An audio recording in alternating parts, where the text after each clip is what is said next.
Prophase, metaphase, और ये lines है, इसको आगे पीछे नहीं कर सकते। Anaphase and telophase. Prophase, metaphase, anaphase and telophase, ये 4 स्टेजेस हैं बेटा किसके, कैरियोकाइनेसिस के। और जब टीलोफेज खत्म होगा, which is the last stage of karyokinesis, then हमारे पास साइटोकाइनेसिस आ जाएगा, जिसकी फर्दर कोई स्टेजिंग नहीं होती।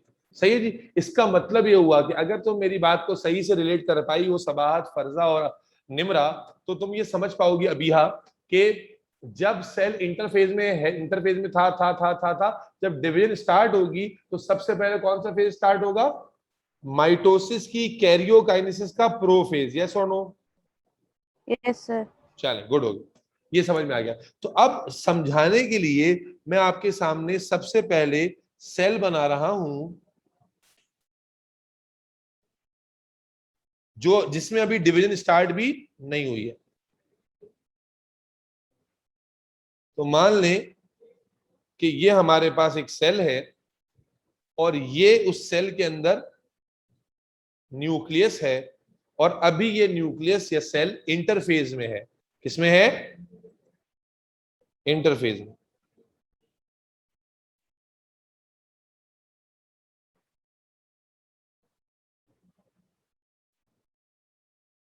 इंटरफेज में है, हमें कैसे पता चलेगा?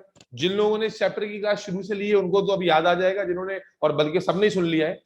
तो जब सेल रेस्टिंग में होता है, यानी डिवीजन नहीं हो रही होती, तो हमें कैसे पता चलता है? उसका क्लासिकल मार्कर क्या होता है कि जब हम न्यूक्लियस को अंडर द माइक्रोस्कोप ऑब्जर्व करते हैं मेरे बच्चों, तो हमें न्यूक्लियस के अंदर, यस प्लीज, एक कॉम्प्लिकेटेड सा उलझा हुआ नूडल नजर आता है। और याद कीजिएगा, इसका नाम मैंने बताया था, क्या कहते हैं इसको? Chromatin. Thread. Sabahat, Nimra, Farza, chromatin network. क्या कहते थे? Network. Chromatin chromatin. Network. Network. तो जब तक हमें ये क्रोमैटिन नेटवर्क नजर आ रहा है, इसका मतलब है कि ये अभी सेल डिवीजन में नहीं गया। ठीक है ना? तो हमें इंटरफेस पे जो सेल मौजूद है, इससे पहले कि वो डिवीजन में जाता, हमें उसमें क्रोमैटिन नेटवर्क नजर आएगा, हमें उसके अंदर न्यूक्लियर एनवेलप भी नजर आएगा, और हमें उसके अंदर, अल्लाह आपका भला करे, जो डेंस स्ट्रक्चर्स होते हैं, कौन से वाले? न्यूक्लियोलस। न्यूक्लियोलस। न्यूक्लियस के अंदर आपको याद होगा जब हमने चैप्टर शुरू किया है, तो न्यूक्लियोलस याद आता है फरजा, निमरा? तो ये सारे स्ट्रक्चर हमें नजर आएंगे। तो इसका मतलब है अभी सेल रेस्टिंग में। और हमें कैसे पता चलेगा डिवीजन कब स्टार्ट हुई? पहला इवेंट मैं तुम्हें बिल्कुल जिस सीक्वेंस बताऊंगा, इमेजिन करना उसको विजुअली, यूट्यूब का लिंक शेयर करूंगा, वीडियो जाकर देख लेना, तो और अच्छा समझ में आ जाएगा। जनाब, अब पता कैसे चलेगा कि सेल की डिवीजन स्टार्ट हो गई? ये बड़ा सिंपल सा गेम है। क्या होगा? सबसे पहला इवेंट जो हमें देखने में आएगा वो क्या होगा? वो होगा ये मेरे बच्चों, मेरे नौनिहालों, कि क्रोमैटिन नेटवर्क ब्रेकअप हो जाएगा, क्रोमैटिन नेटवर्क स्प्लिट हो जाएगा। ये मैंने शुरू में भी समझाते हुए बताया, जहां मैं क्रोमोसोम तक आ रहा हूं, कि क्रोमैटिन नेटवर्क स्प्लिट हो जाएगा। और चूंकि क्रोमैटिन नेटवर्क एक कॉम्प्लेक्स थ्रेडेड नेटवर्क था, तो जब ये स्प्लिट होगा तो इसकी थ्रेड्स क्या हो जाएंगी?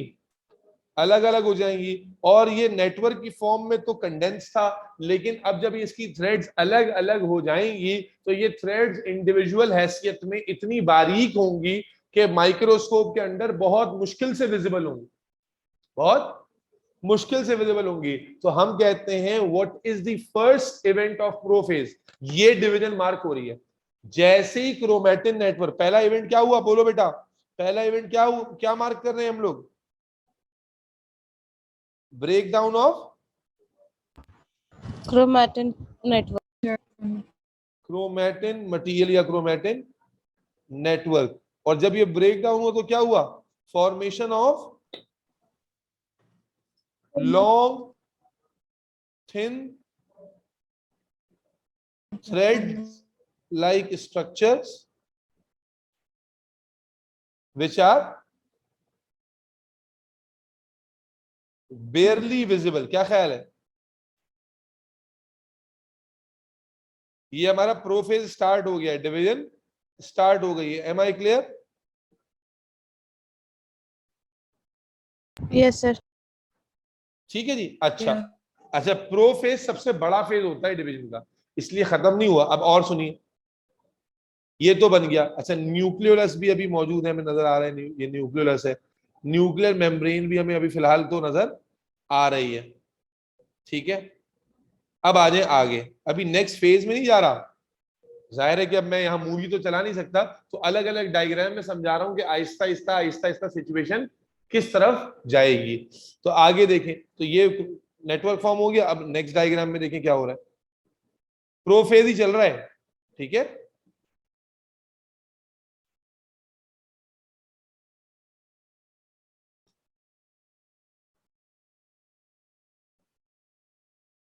बेटा नेक्स्ट डायग्राम की तरफ जब हम आते हैं तो क्या देखते हैं हम कि जो थ्रेड्स है, जो इनिशियली बिल्कुल मुश्किल से विजिबल हो रहे थे, आहिस्ता आहिस्ता इनकी विजिबिलिटी बेहतर होने लगती है। और क्यों होने लगती है, अगर तुम लेक्चर 1 याद करो तो मैंने बताया था कि जो ये लॉन्ग थ्रेड्स होती हैं, जो बहुत फाइन होती हैं, they start to undergo the mechanism of condensation. Condense. Condensation, जहां पर क्या होता है फर्जा, निमरा, कि वो अपनी लेंथ को अपनी विड्थ में एडजस्ट करती है। याद आ रहा है निमरा, फर्जा?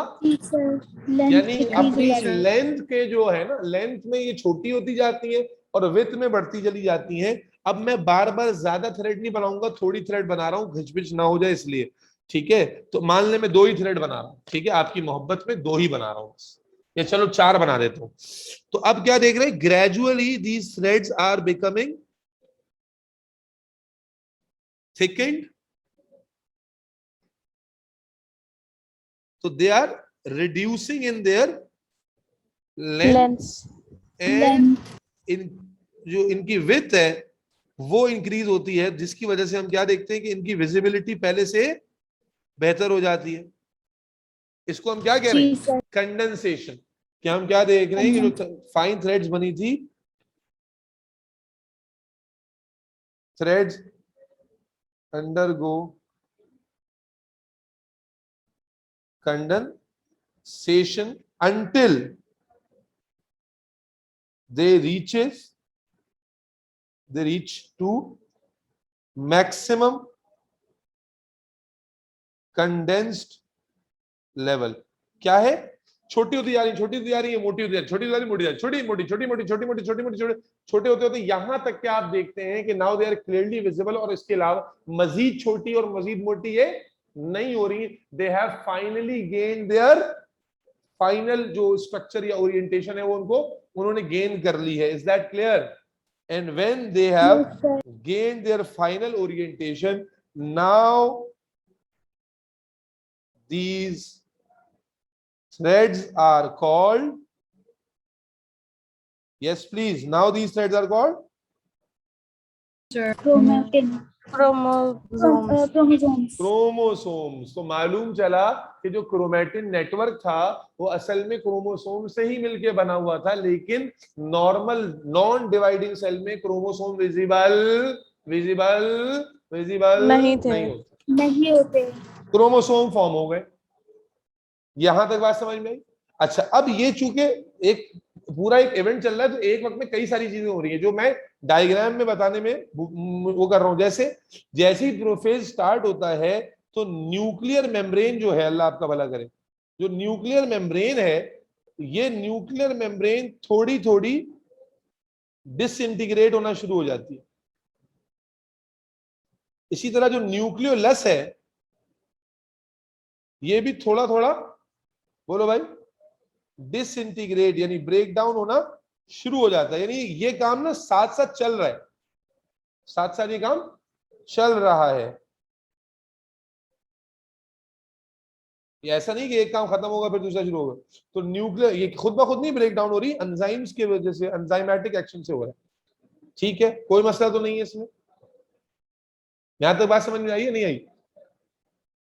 जी सर। अच्छा, तो अब क्रोमोसोम बन गए, अभी प्रोफेज ही चल रहा है, ये प्रोफेज ही है, अभी आगे चलते। निमरा मैं सही पढ़ा रहा हूं या नहीं पढ़ा रहा हूं? जी सर, सही पढ़ा रहे हैं। नहीं, वो फर्जा कह रही थी सर आप सही नहीं पढ़ा रहे। आपके ख्याल में फर्जा ऐसा क्यों कह रही हो? नहीं सर ऐसा नहीं था। फर्जा मोहानी खैर चलें। न्यूक्लियर मेम्ब्रेन जो है वो क्या हो रही है, देखें वही मैं दिखा रहा हूँ। अब इसके अलग पैसे हो रहे हैं जो मैं आपको 3D मोशन में चला रहा हूँ कि जनाबे अली ये न्यूक्लियर मेम्ब्रेन जो है वो डिसइंटीग्रेट होती चली जा रही है और न्यूक्लियोलस भी, अल्लाह आपका भला करे, डिसइंटीग्रेट होता चला जा रहा है।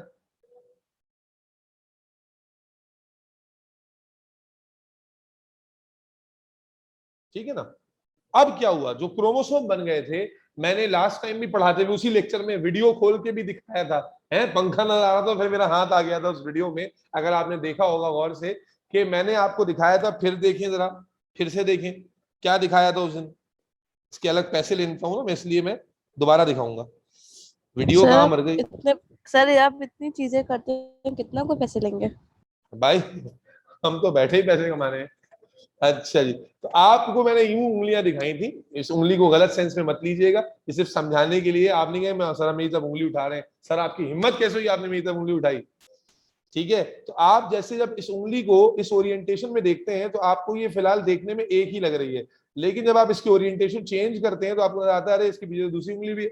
तो बिल्कुल इसी तरह अब तक जिस ओरिएंटेशन में हम थ्रेड्स को देख रहे थे, हमें क्रोमोसोम नजर आ रहा था एज अ सिंगल स्ट्रक्चर, लेकिन जब कंडेंसेशन मैक्सिमम हो जाती है, अब क्रोमोसोम थोड़ा सा घूमता है तो हमें नजर आता है अरे क्रोमोसोम तो एक थ्रेड नहीं है, असल में क्रोमोसोम तो मिलकर बना है दो थ्रेड से। क्रोमोसोम मिलकर बना है किससे?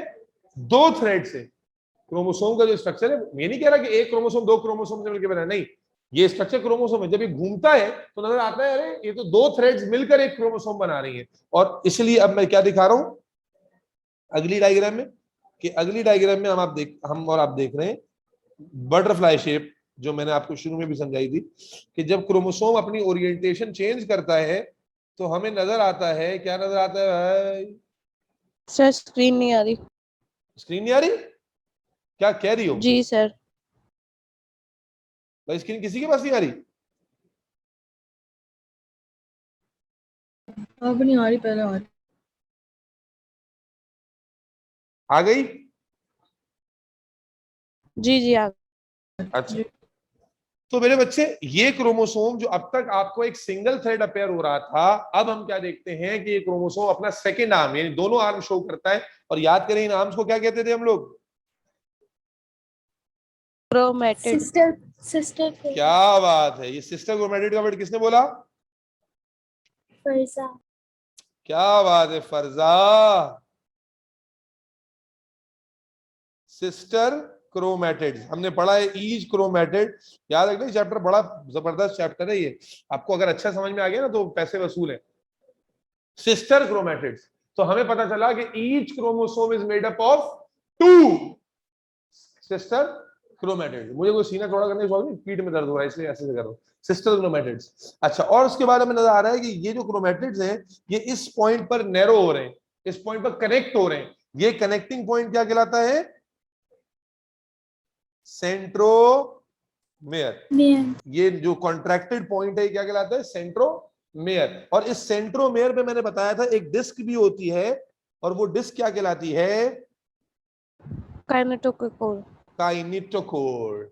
काइनेटोकोर। अच्छा जी, तो अब क्या हुआ? क्रोमोसोम बन गए, भैंस का मुंह। क्या बन गए? क्रोमोसोम। अच्छा, न्यूक्लियर मेम्ब्रेन अपना डिसअपेयर होती जा रही है। ठीक है, अब एक चीज जो हम भूल गए, साथ भूल से मुराद जो साथ साथ नहीं दिखाए, या यहां तक के सारे इवेंट समझ में आ गए, बल्कि इसको लिख भी लेते हैं। क्रोमोसोम बन गए थे, अब क्रोमोसोम बनने के बाद क्या हुआ? ईच क्रोमोसोम, सही प्रोफेज ही चल रहा है अभी तक। जी जी प्रोफेज ही चल रहा है। Each chromosome split to show its two sister chromatids. अच्छा, कुछ बातें और ऐड कर रहे हैं यहां से। न्यूक्लियर मेम्ब्रेन, देखो पहली वाली डायग्राम से ऐड कर रहा हूं।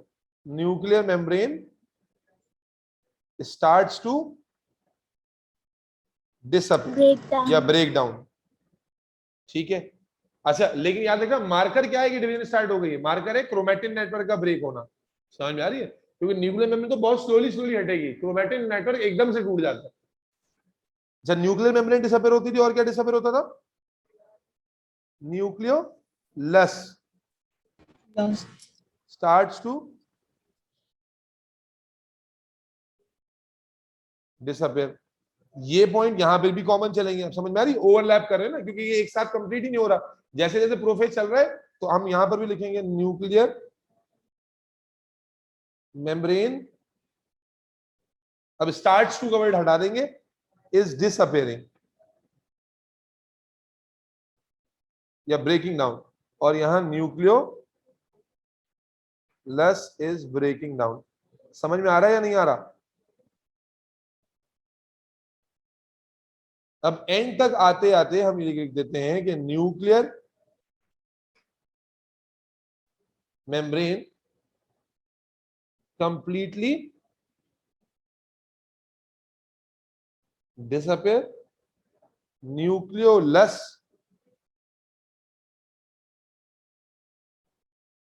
Completely disappear. क्या तुम लोगों को यहां तक रट्टा लगाना पड़ेगा या समझ में आ रहा है?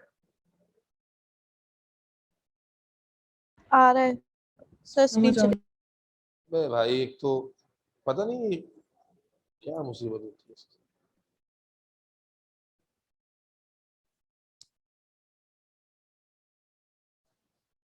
जब कोई तुम्हें प्यार से बुलाएगा तुमको एक शख्स याद आएगा। आ गई स्क्रीन में वापस? Yes sir.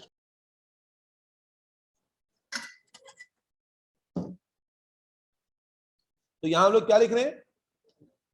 फरजा, Nimra, nucleolus completely disappear.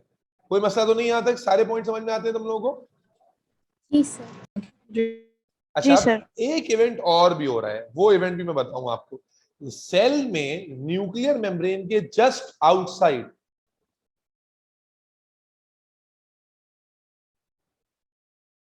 अभी आपने सेल का चैप्टर पढ़ा नहीं हो, ओ लेवल में शायद पढ़ा हो, याद तो आ जाएगा अभी जब मैं बताऊंगा।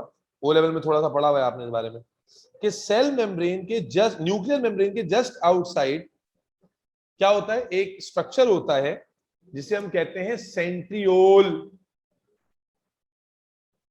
नाम सुना है सेंट्रियोल का या नहीं? कभी सेंट्रियोल का जी वर्ड सर। सुना है? जी सर, सुना है। नहीं।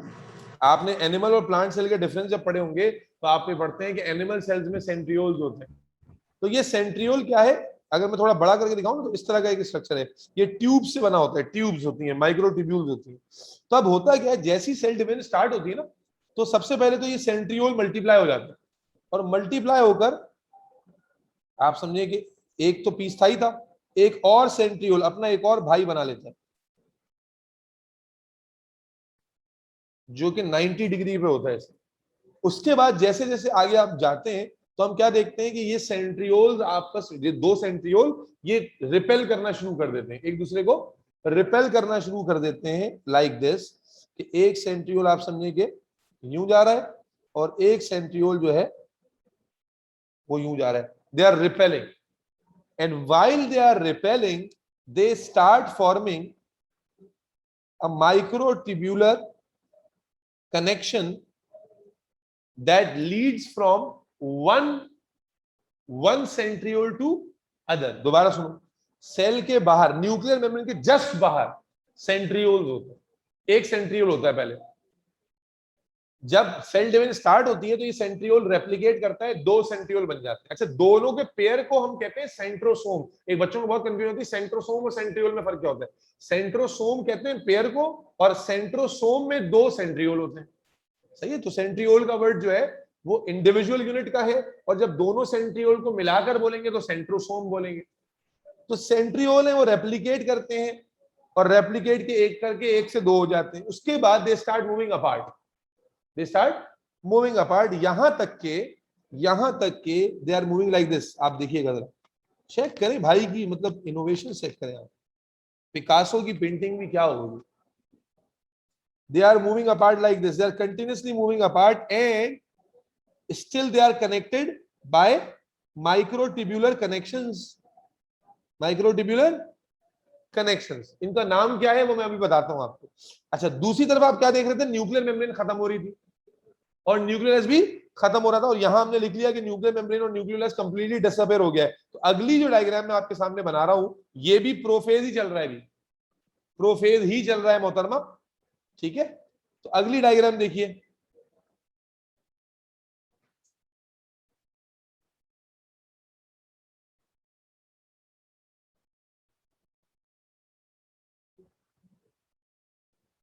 भाई समझ में आ रहा है, ऊपर से जा रहा है? सर आ रहा है। निमरा बेटा, आपको समझ में आ रहा है? निमरा, आपको बस आना चाहिए समझ में, बाकी किसी को आए ना आए कोई टेंशन नहीं।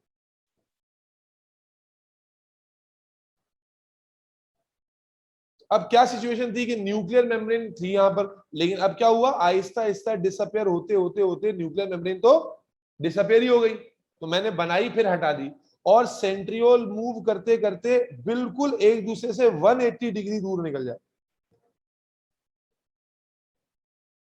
180 डिग्री दूर। न्यूक्लियस भी कंप्लीटली खत्म हो गया और न्यूक्लियर मेम्ब्रेन भी खत्म हो गई। और रिमेंबर, इनके दरमियान कनेक्शंस थे, माइक्रोट्यूब्यूलर कनेक्शंस। ये डायग्राम तुमने देखी होगी कभी बनी हुई।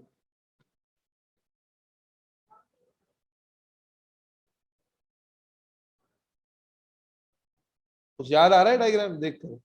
कहीं देखी है डायग्राम बनी हुई?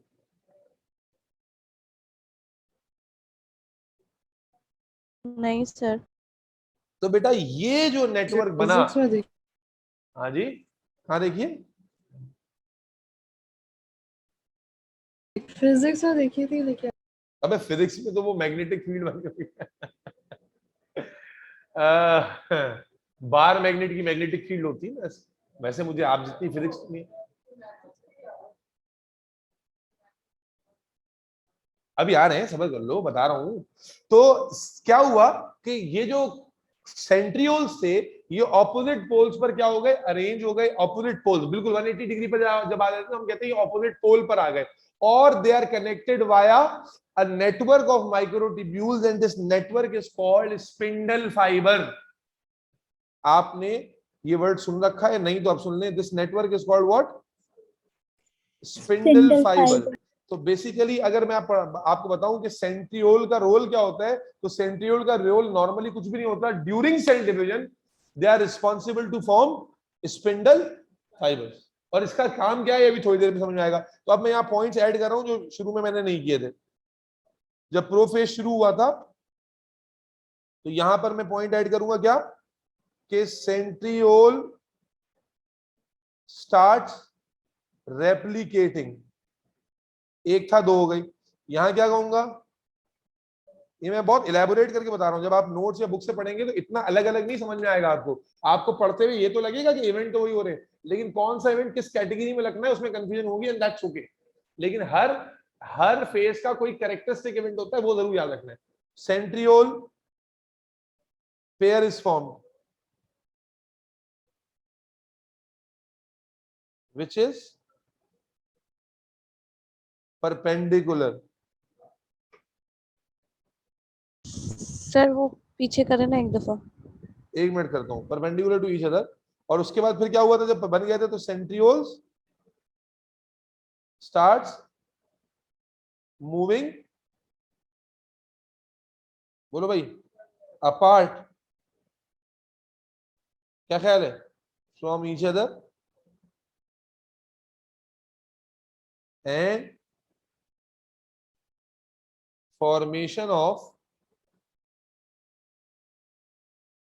Spindle fibre begins. और यहां पर हम क्या लिखेंगे, फाइनली यहां पर न्यूक्लियर मेम्ब्रेन तो खत्म हो चुकी है, इसके बारे में नहीं लिखेंगे, तो यहां क्या लिखेंगे, सेंट्रियोल्स arrange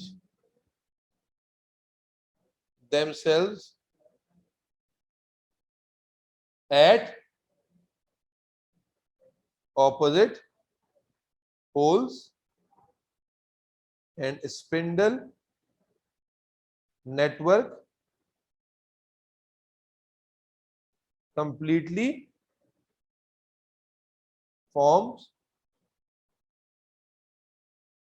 क्या ख्याल है? लिखना है, नोट करना है, क्या नोट करना है सब? तो ये सेंट्रियोल के नोट करना है पॉइंट्स। करो।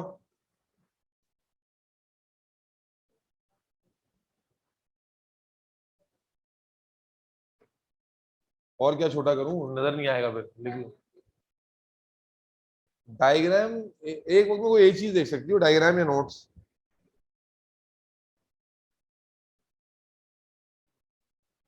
तो सिर्फ पॉइंट्स देखना नहीं, वो अबिया कह रही है कि मुझे ऊपर का भी देखना।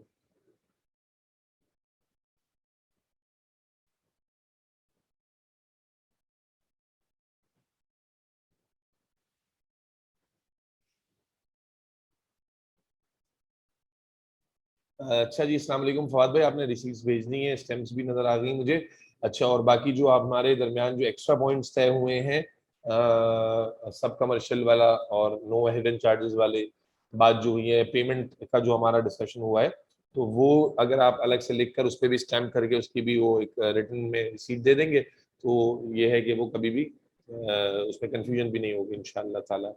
जज़ाकल्लाह।